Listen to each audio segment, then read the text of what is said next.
Good evening, everyone. Today's market closed mixed as traders balanced a new round of U.S.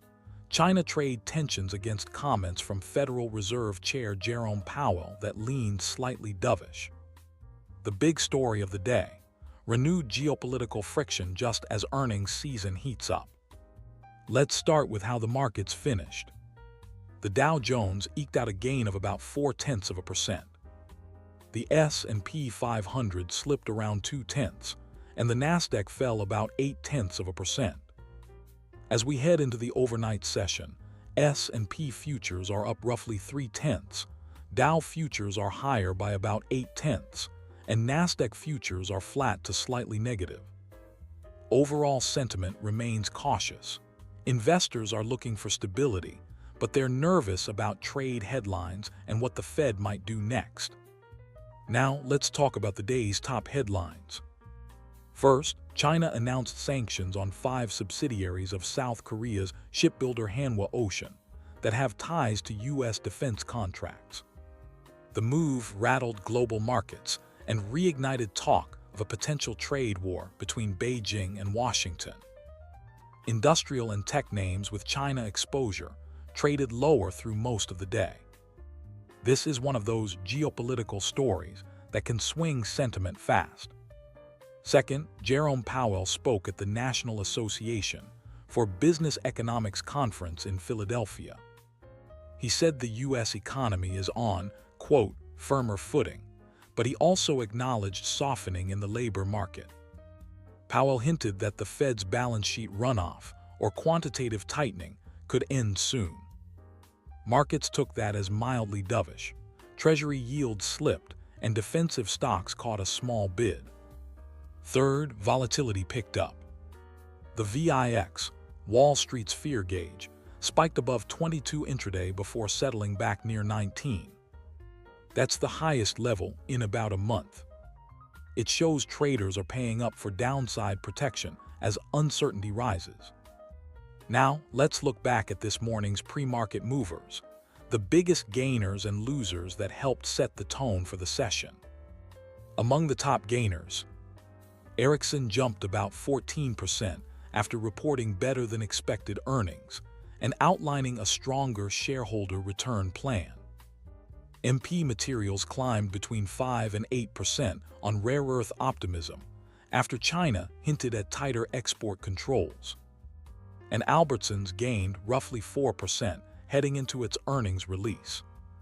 On the downside, Diginex, ticker EQOS, dropped 8% alongside broader weakness in crypto-related names.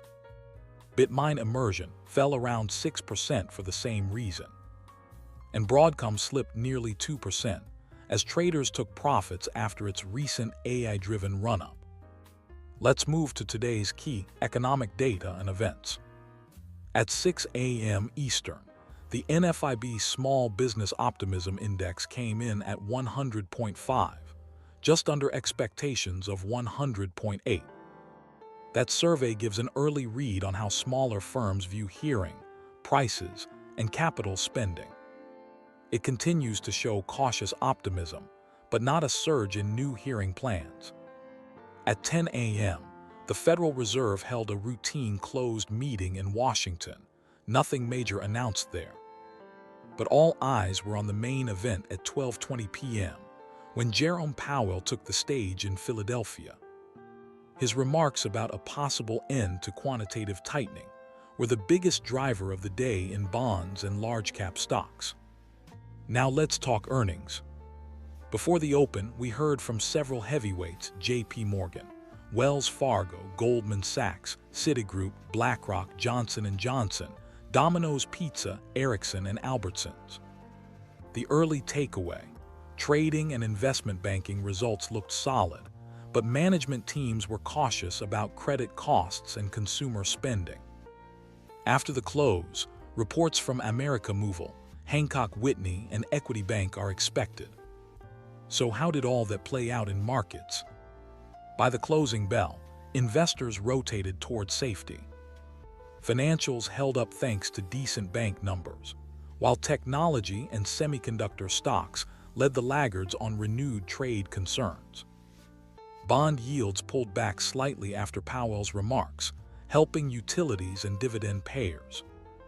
Oil prices ticked higher on speculation the U.S. and China might de-escalate tensions, while gold held steady. Bitcoin and other cryptocurrencies were weaker throughout the day. Overall, the tape showed mixed conviction, neither a panic nor a relief rally, just a market trying to find direction in the middle of conflicting signals. So what should traders and investors watch heading into tomorrow? First, can the market hold those overnight futures gains, or will we retest today's intraday lows on more trade headlines? Second, pay attention to the VIX. If volatility keeps rising, that could pressure equities further. Third, we'll be watching more bank and tech earnings through the rest of the week, especially what management teams say about credit quality and consumer demand. To recap, the Dow up, the S&P and Nasdaq down. Powell sounded a little more patient. China turned up the heat, and volatility crept back into the picture. That's your post-market wrap for Tuesday, October 14th, 2025. As always, this update is for educational purposes only and not financial advice. Thanks for watching, and I'll see you in the morning for the pre-market report.